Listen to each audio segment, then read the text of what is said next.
हम हमेशा से ये बात कहते आए हैं, पर अब उन्होंने वही चीज करोड़ों डॉलर की रिसर्च करके पता लगाई है। आप आज कुछ खाइए और देखिए, ये देखना सीखिए कि वो खाना खाकर आपका शरीर कितना चुस्त महसूस करता है। एक सीधी सी चीज जिसके पीछे दुनिया पड़ी है। अगर आप हमारे आश्रम में आए तो लोग शारीरिक रूप से बहुत सक्रिय हैं। वे बस सुबह 10 बजे खाते हैं और फिर शाम को 7 बजे, बस 2 बार भोजन। मुझे कितने डॉक्टर कह चुके हैं कि वे कुपोषण से मर जाएंगे, ये हो जाएगा, वो हो जाएगा, आप ये कीजिए, वो कीजिए। ज्यादातर दिनों में मैं सिर्फ एक बार ही खाता हूँ, बस एक बार भरपूर खाता हूँ, इतना ही। डॉक्टर मुझे कह रहे हैं, नहीं सदगुरु, आप इतनी यात्राएं करते हैं, ये हो जाएगा, वो हो जाएगा, आपको 4 घंटे में कम से कम एक बार खाना खाना चाहिए, कुछ तो खाना चाहिए। मैंने कहा, मुझे अकेला छोड़ दीजिए, मैं ठीक हूं। पर अब अमेरिका की एक बहुत बड़ी यूनिवर्सिटी कह रही है, रुक रुक कर उपवास कीजिए। ये कोई बकवास नहीं है, अच्छी चीज है, लेकिन उन्होंने ऐसी चीज फिर से खोजी है जो हम हमेशा जानते थे। अब हर कोई कह रहा है 16 घंटे का अंतराल होना चाहिए, फिर सभी बीमारियां ठीक हो जाएंगी। हम इतने हजारों साल से क्या कह रहे थे? सीधी बात यह है, इसके कई पहलू हैं, मानसिक, शारीरिक। लेकिन अब दुनिया में कैंसर बढ़ रहा है। कैंसर की कोशिका समाज में एक अपराधी की तरह है, हम सबके शरीर में होती है, लेकिन उनकी संख्या जितनी होनी चाहिए, अगर उससे बढ़ जाए या सब साथ मिलकर एक जगह जमा हो जाएं, तो वे अपराधियों के गिरोह जैसी बन जाएंगी। कोच्चि में भी जेब कतरे होंगे, मुझे यकीन है। वे छोटे मोटे अपराधी हैं, जब अकेले या 2-3 मिलकर काम करते हैं तो हम उन्हें गंभीरता से नहीं लेते, हम उन पर ध्यान नहीं देंगे क्योंकि छुटपुट चीजें होंगी। पर मान लीजिए ऐसे 100 लोग संगठित होकर अपराध करने लगें तो हम उन पर टूट पड़ेंगे, क्योंकि हम जानते हैं अब वे समाज के लिए खतरा हैं।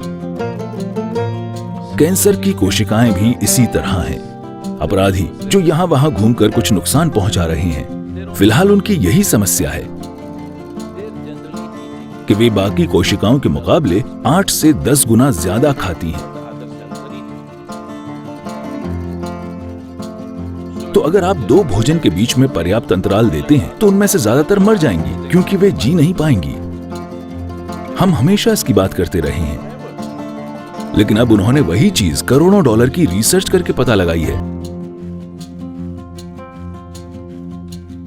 मैंने हजारों लोग देखे हैं जो सिर्फ इसलिए स्वस्थ हो गए क्योंकि वे हर समय ठूंसते नहीं रहते जब पेट पहले से ही भरा हुआ हो।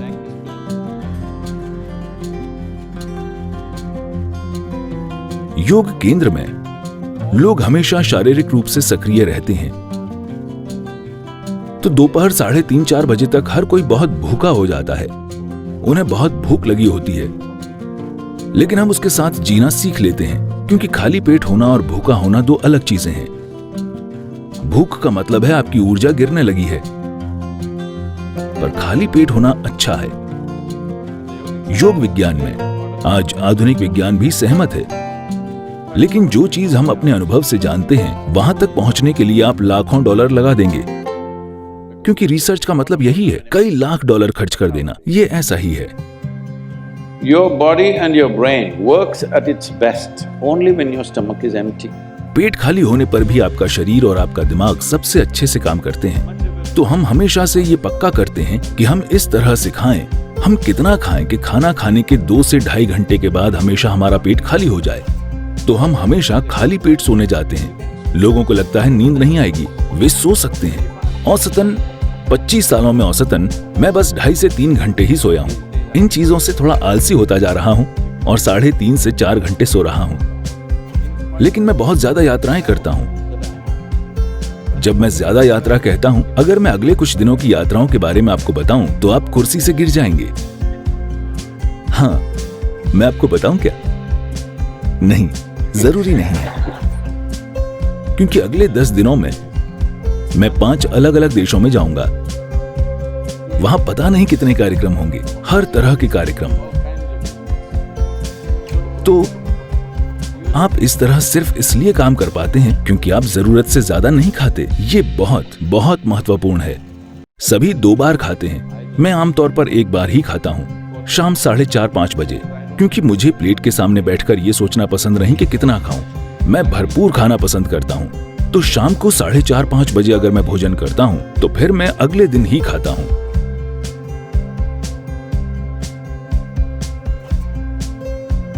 क्योंकि शरीर में जो भी सुधार और शुद्धिकरण होना है उसके लिए पेट खाली होना चाहिए। ये बहुत बहुत महत्वपूर्ण है, वरना कोशिकाओं के स्तर पर शुद्धिकरण नहीं होगा। आपके अंदर चीजें जमा होती जाएंगी, फिर आपको हर तरह की समस्याएं होंगी।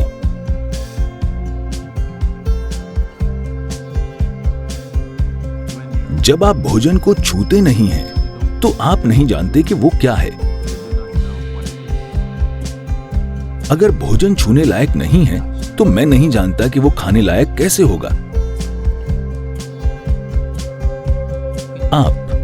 आपके हाथों की सफाई पूरी तरह से आपके हाथों में है। फोर्क की सफाई पूरी तरह से आपके हाथों में नहीं है।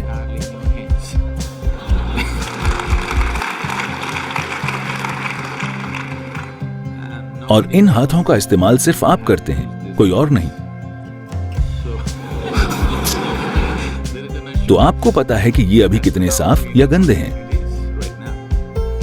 जबकि आप नहीं जानते कि फोर्क को किसने इस्तेमाल किया है, कैसे इस्तेमाल किया है और किस चीज के लिए इस्तेमाल किया है। उन्हें बस टिश्यू से साफ करके आपको दे देना है और वो काफी साफ लगता है।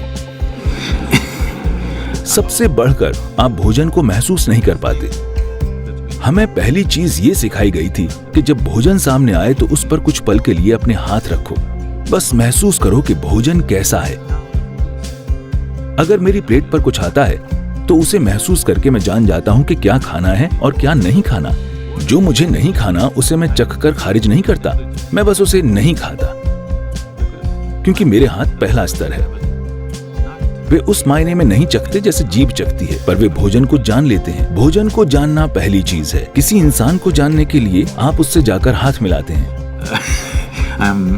मैं आमतौर पर इससे बचता हूँ, लेकिन ये अच्छी रणनीति है। लेकिन जो भोजन आपका हिस्सा बनने वाला है, सबसे पहली चीज आपके हाथ हैं। अगर उसे आप नहीं भी छूते हैं तो बस वहां सचेतन होकर होने से साफ पता चल जाएगा कि भोजन आपके अंदर कैसा बर्ताव करेगा। ये भोजन इस दिन आपके अंदर जाना चाहिए या नहीं, क्योंकि हर दिन आपका शरीर वही नहीं होता।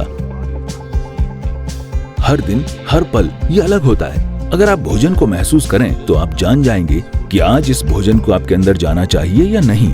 अगर इतनी जागरूकता आ जाती है तो हमें लोगों को ये बताने की जरूरत नहीं होगी कि उन्हें क्या खाना चाहिए।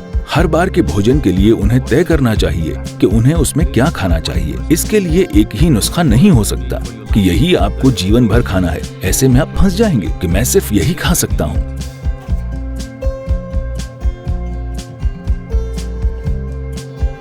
अपने भोजन को चुनना और खाना, ये दोनों चीजें सचेतन होकर कीजिए। आप क्या खाते हैं उतना ही महत्वपूर्ण है कि आप कैसे खाते हैं। जब मैं कहता हूं कि आप कैसे खाते हैं, तो ये सभी जीवित चीजें हैं। उनमें से हर एक का अपना जीवन था, चाहे वो सब्जी हो, जानवर हो या पौधा हो। हर किसी का अपना जीवन था। अब आप उसे एक तरीके से भोजन बना दे रहे हैं। Food out of it, you must consume it with utmost gratitude. तो आपको उसे चरम कृतज्ञता के साथ खाना चाहिए। अगर आप अपने भोजन के प्रति एक खास कृतज्ञता और आदर की भावना रखकर खाएंगे। जब मैं आदर कहता हूं तो ये आपको अजीब लग सकता है, लेकिन मैं आपसे पूछ रहा हूं, मान लीजिए हम आपको एक कमरे में बंद कर दें और आपके पास 5 दिन खाने को कुछ न हो। अगर आपके सामने भगवान आ जाएं, तो आप क्या मांगेंगे? खाना। तो ये इतना ही महत्वपूर्ण है। आपको समझना चाहिए कि आपकी थाली में भोजन बस कोई पदार्थ नहीं है, ये कोई सामान नहीं है, ये जीवन है। ये आपके लिए जीवन निर्माण का पदार्थ है, तो आपको इससे वैसा बर्ताव करना चाहिए। अभी जब ये थाली में है या बाहर कहीं है तो इसकी कोई कीमत नहीं है, लेकिन जिस पल आप इसे खाते हैं तभी आपका खून और मांस बन जाता है। अब अचानक ये बेशकीमती हो जाता है। हम ऐसे क्यों नहीं जीते हैं? ये बहुत महत्वपूर्ण है कि जब ये आपकी थाली में आए तो आप इसे अपने एक हिस्से की तरह देखें। बहुत आदर के साथ आपको इसे खाना चाहिए। अगर आप बस अपने खाने का तरीका बदल दें तो भोजन आपके अंदर बहुत अलग तरह से बर्ताव करेगा। चेतना का यही मतलब है। अगर लोग कहते हैं आपकी चेतना का आपके जीवन पर कोई असर नहीं होगा, सिर्फ रासायनिक संरचनाओं का असर होता है, तो मुझे उनके लिए दुख होता है, क्योंकि जीवन ऐसे काम नहीं करता। मानव चेतना का हमारे संपर्क में आने वाली हर चीज पर गहरा असर होता है, खासकर भोजन पर। हम एक दूसरे जीवन को अपना हिस्सा बना रहे हैं। जब हम ऐसा काम करते हैं तो ये बहुत महत्वपूर्ण है कि हम उसके साथ बहुत कृतज्ञता और आदर का बर्ताव करें।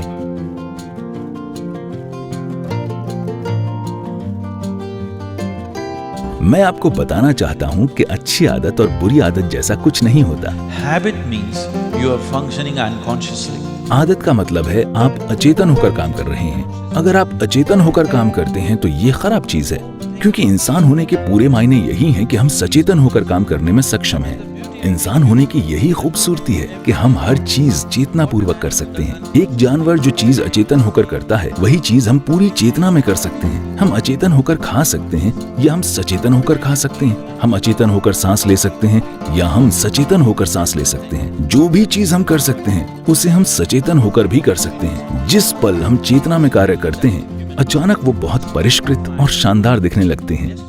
जब कोई चेतना पूर्वक चलता और बोलता है तो क्या वो एक सुंदर इंसान नहीं बन जाता? हाँ या ना? बस इतना ही है। तो ऐसा क्यों है कि हम आदतें बनाने की कोशिश करते हैं जैसे कि वो एक अच्छी चीज हो? आदत का मतलब है तय तरीके, जहां आपको सोचना नहीं होता। आपके सुबह उठते ही सब होने लगता है। नहीं, अपने जीवन को ऑटोमेटिक मत बनाइए। ये कुशलता नहीं है, ये मशीनी कुशलता है। इंसान का काम बुद्धिमानी और चेतना से काम करना है। कोई उससे मशीन जैसे काम करने की उम्मीद नहीं करता। तो भोजन की बात करें, भोजन को शरीर के लिए उपयुक्त होना चाहिए, जिसके लिए हम खाते हैं। ये शरीर के लिए है। जो भोजन आप खाते हैं वो शरीर के निर्माण का पदार्थ है। सही भोजन क्या है?